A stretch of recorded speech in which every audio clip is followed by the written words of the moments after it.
But hey guys, finally back with the Built Not Bought Hilux build. I've got loads done, and for all those people that have been messaging me, thanks for that, asking me what the hell's going on with the build. We're finally going to do an update, right? So I've done loads on it. Trouble is, I got a bit overexcited with one of the SD cards and I've deleted all the footage of the actual build process. But that's all right, we'll go through it today, step by step, showing you what's going on. Now what we're going to do is start at the front end and show you the engine bay. All right, so not much has gone on under here really. It's all running now, which is a really good thing. I managed to drive it back from Markula back up to my house here. One of the main things which will be controversial for some people in the Hilux world, I went for a cheap Chinese aluminium radiator, big headers, good cooling capacity, but they say that they fail quite easy, but we'll see how they go. Needed a bit of modification to raise it up, sitting a bit low, probably needed a bit of protection at some point under the front, but we'll sort that out later. Main objective now is to get it on the road. My mate Darian Ferguson, he's into his Hilux. He's got loads of stuff sitting around in his back garden. Managed to come to an agreement on the bull bar. That'll do for now. Managed to blag some X-ray spotties.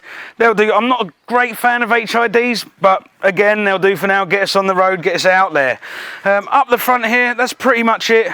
Let's go down the rear, see what's going on down there.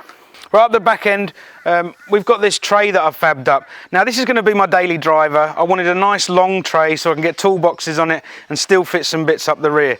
A short tray just wouldn't have done for me. I know this is going to be an off-roader as well, but I think with the height, we're not going to have too many issues with departure angles and stuff.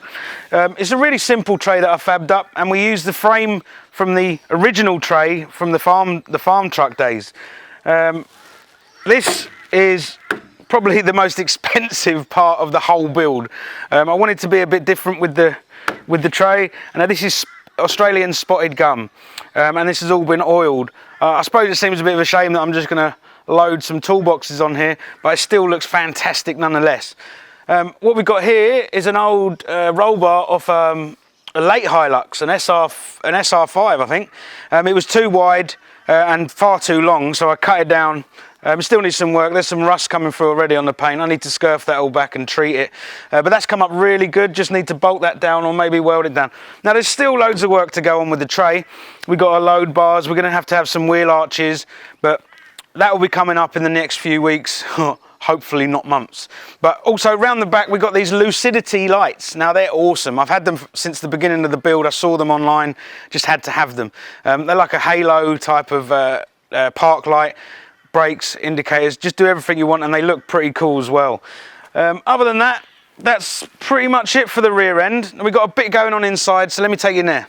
So really pleased with how the dash has gone. It's all nice and black now rather than that old brown that the Toyota seemed to love back in the day.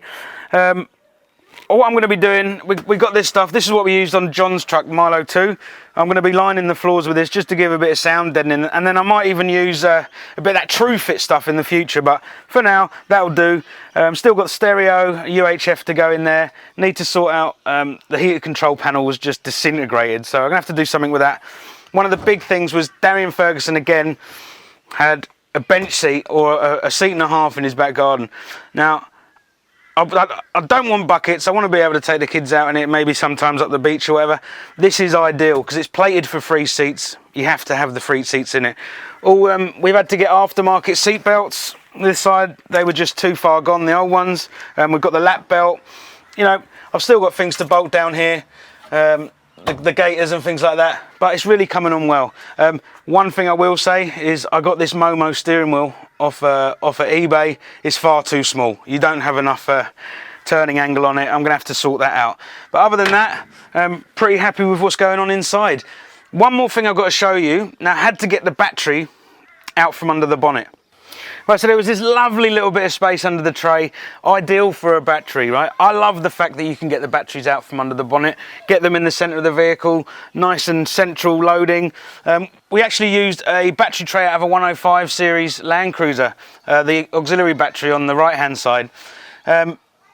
Managed to just put some brackets in there, get it bolted to the side, nice and strong. It's not going to go anywhere. Great addition to the build, I reckon. Also, you probably remember the pea shooter exhaust. Now, I'm going to keep it for now. It's only a little 2.4 diesel, that will do.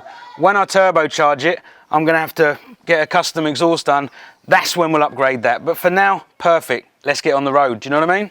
Right, so weighing up my options, what I'm going to do with boots. Now, I was going to stick with the 15-inch because I like the old retro look, but I was down at my mate Paulie Reed's, Mr. Land Cruiser.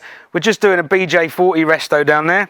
And he had these sitting there, some second-hand Federals, 33-inch with loads of meat left on them. So it looks like I'm going to be going with 16-inch. Now, and the rims I'm going to be using are the dynamic rims. Now, steel rims, no mags. I'm not into my aluminium. Still better off-road, tougher. And they're going to look great. Not sure what colour I'm going to go with yet, but we'll sort that out later. So that's pretty much it, guys. You're updated on the Hilux Built Not Bought build. Now, I hope you think it's going really well, and I'll try and get some more videos out there as soon as I can.